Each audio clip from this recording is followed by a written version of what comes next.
Welcome back to an audio episode of the Once You're Hill Rewatch here on the Film Highlight channel. And today we're talking about episode 702, What Are You Willing to Lose? It's been a little bit since I made one of these videos. I was trying to get caught up and everything. We got so far ahead watching it that I had all these videos I had to edit and get up and whatnot. So finally caught up, slowing down on my watching so we can get caught up on these videos that way too. But yeah, I'm excited to jump back into this. This episode 702 originally aired September 21st, 2009, and was directed by Les Butler, written by Mark Schwann, the creator of the show. It introduces several new characters that we're going to be following this season. At least one major character, and the other ones are kind of just come in and out. But I guess the first one to jump to talk about is Alex Dupre, which comes in this season as a regular and continues to be a regular into season 8 and then into season 9 for her 2 episodes that she's in that season. I will say that I liked Alex more in the past. On this rewatch, I haven't liked her as much. Well, the first time I watched it was probably how I feel now watching it. And then upon the rewatches, I liked her more. But it's been a while since I watched it. So I'm thinking that it's just season 7 how I feel about her. And that when we get to season 8, I'm going to like her more again. Because I liked her a lot in the past. But that's also because I like Jana Kramer a lot. I like, meeting these actors in person, to play certain characters that you may not like, definitely adds to when you watch it, because you're like, what kind of person they are, so you automatically like them, despite how the stuff that their characters may do in the show. Because Alex really causes some shit, obviously, in this season, and is pretty annoying. The first half of the season. She has a big thing in the mid-season finale, and we'll talk about that. And I'm not saying that part's annoying, but the stuff that she does with Julian and the stuff with really Millicent, which this relationship starts in this episode, but that whole Alex and Millie friendship is not for me. I definitely don't like that. I hate what they do with Millicent's character this season, really pretty much based on my memory, the rest of the series. I think they really botched her character. But yeah, Alex is introduced. Millicent picks her up at the airport. Alex is an actress. Certain things like this too is I would like to see more of her background and other films and how they've all been taken in terms of who could I relate her to in the real world as an actress, how her character is. And they say some stuff that is very questionable in this season of comparing her, she's an actress that wants to do, asked to do nude scenes and all this, which I think that all that writing is kind of stupid. I didn't care for that. A lot of the stuff with Paul, and we'll talk about it when we get to those. I don't really want to spoil talking about that now. But anyways, she's introduced, and Millicent picks her up from the airport, and automatically there's some bad comedy that definitely, I don't think that would fly now in the CW. Some of the just offensive stuff that she says in those scenes, but she's picked up. We're meant to be hey, she's not going to be a good character. She's annoying. She's mean. What have you. Then, obviously she meets Brooke later in the episode, and I love that scene. That scene's funny. Brooke's maybe should we just pretend, we don't speak English, keep speaking Spanish, she'll get confused, and she'll just leave. And I think that worked. And then, obviously, Alex copies the line from her movie that failed and uses it on Brooke, and it works, and Brooke keeps her on as the model for Clothes Over Bros. The other new character that's introduced in this episode is Miranda Stone, who her scenes are going to be mostly with Haley at Red Bedroom. So she works for Sire Records, works for John Knight, who obviously we met in season 5 of Creepo. We don't ever actually see him again, but he's mentioned obviously in this season. And Haley got the call from her in the last episode that she was at the office, and then Haley comes into the office, and this episode deals with that and the fact that Miranda and the record label want to shut Red Bag Rooms down because it doesn't make sense to have it, and it really doesn't. Like, obviously, like, if this was a real thing, I would fully support this label. And I'm glad. I mean, obviously, I'm glad they kept it in the show too. But I can definitely see where the record label was coming from. That they haven't, as far as we've seen, as long as it's been there, as Peyton has ran it, she hasn't had that many artists in her studio. She's had like less than a handful. And Haley, who had an album, had music pretty long ago when she was in high school. She had some couple songs in season 6, which was another 14 months ago, but wasn't a full album. She's working on that now, and that's another thing while Miranda's there is to free her up, because they're going to close this record label down so that Haley can fully work on putting her album out and not have to run this record label that Peyton just left her, pretty much, which I think is a huge mistake anyways. I hate that. I wish they had written it in that Peyton had opened a second branch of this label somehow. I mean, I don't know if that would have made too much sense, but it would have worked for the story and the character more for me if that had happened, and wherever Lucas and Peyton had moved, whether it was New Zealand or wherever, they had opened up another label, because Peyton was really passionate about that. She created this label. She went through so much to get this label created, and then when they wrote her character out of the show, they were just like, yeah, she's just raising her kid with Lucas, and I don't know if he's writing a book or they're just sitting in the woods somewhere or on a boat with Karen and Andy. All of that kind of irks me. However, I like the character Miranda. She is actually one of the most interesting new characters in the season.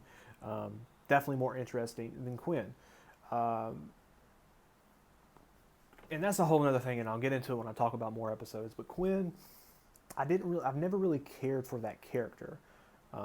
The actress I like, but I've never really cared for the character because it never felt like she had much of a purpose in the story other than being there to support Clay's storyline.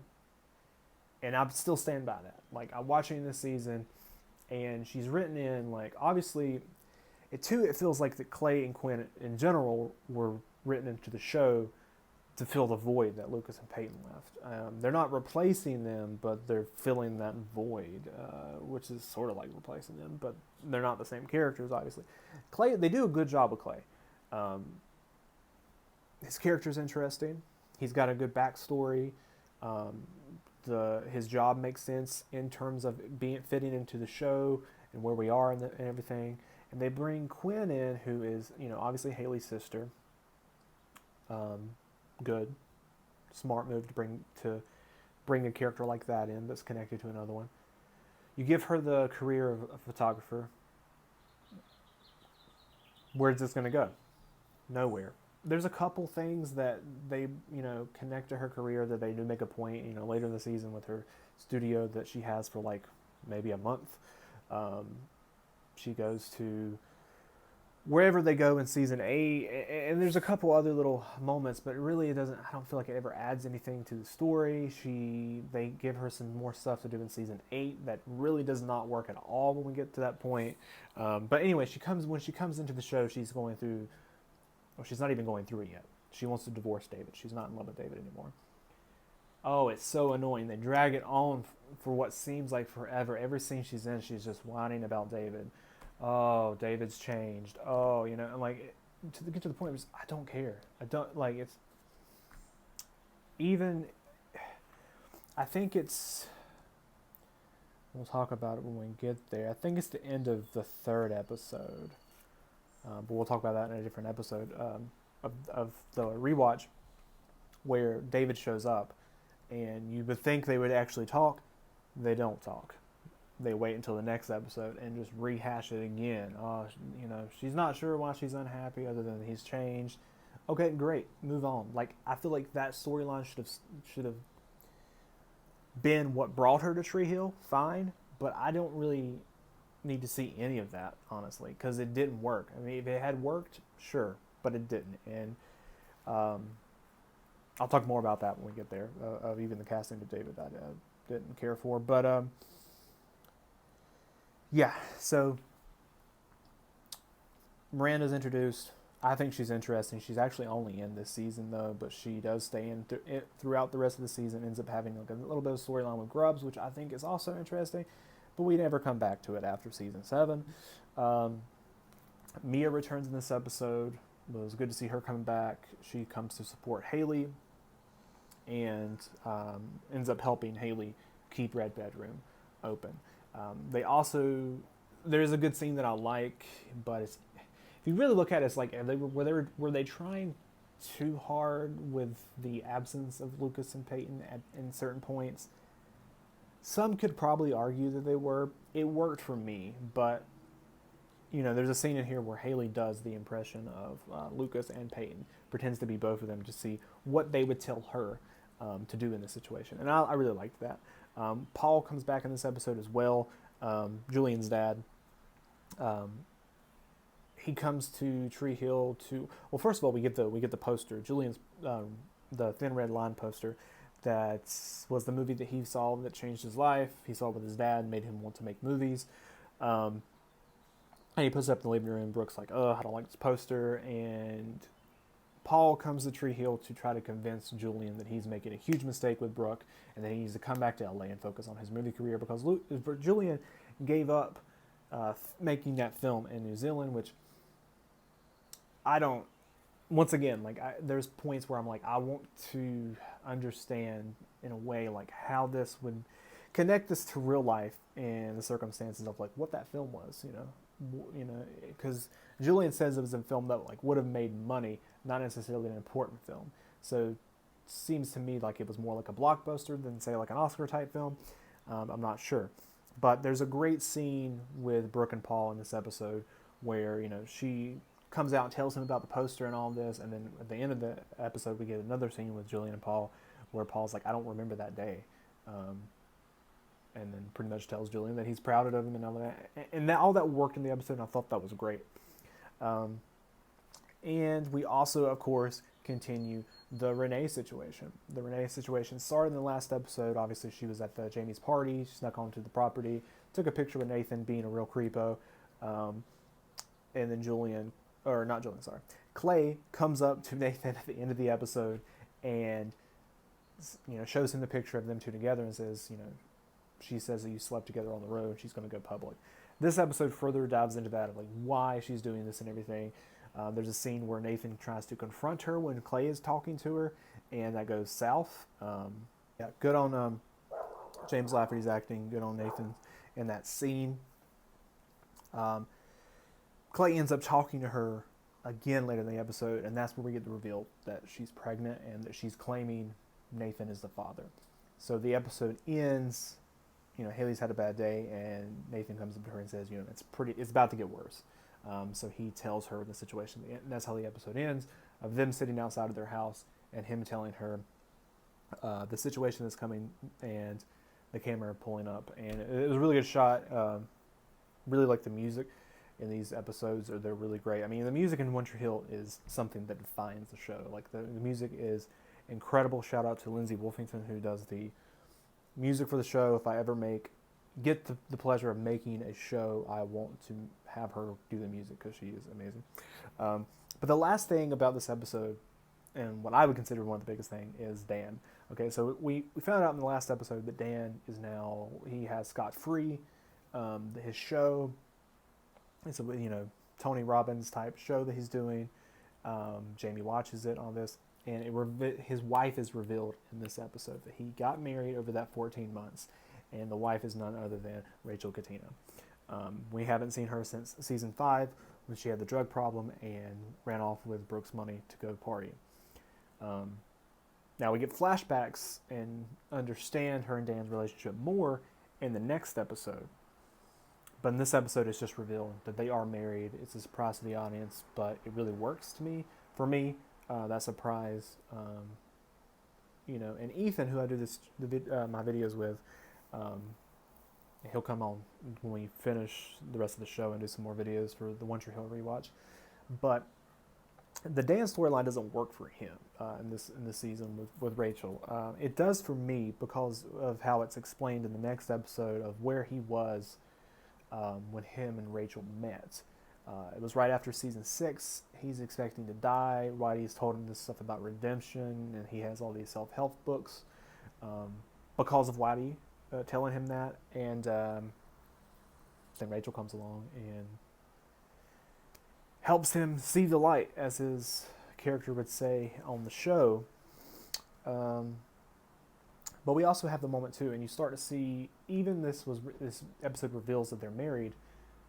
You start to understand after the initial surprise what their relationship is, because with the homeless guy, right? You see the homeless guy. Dan comes up to him, has a talk with him, signs that book and gives to him, but he's really trying to help that guy. Rachel doesn't care. She takes the photo and posts it on social media to try to get, publicity. And they have a scene where they're talking about that later, and Dan's like, that's not really what I was going for. I was really trying to help him. And she's like, yeah, I know, but that's what you have me for. And it's also, I'm pretty sure in this episode, I think it's in that moment where he says, I love you to her. Because, and did he really love Rachel? No, I don't think so. I think what it was is that he finally had somebody who he thought, or at least wanted to, love him and care for him as a companion. And then, as we go through the rest of the season, we'll see how that plays out. But she doesn't say it back to him. She says, I know. Which, that turns back on her in the 7th episode, which is one of my favorites of the season. And we'll get to that. But yeah, that's all of 702. The next episode that we'll be talking about is 703. Don't forget to like this video and subscribe to the channel, and I will see you guys next time.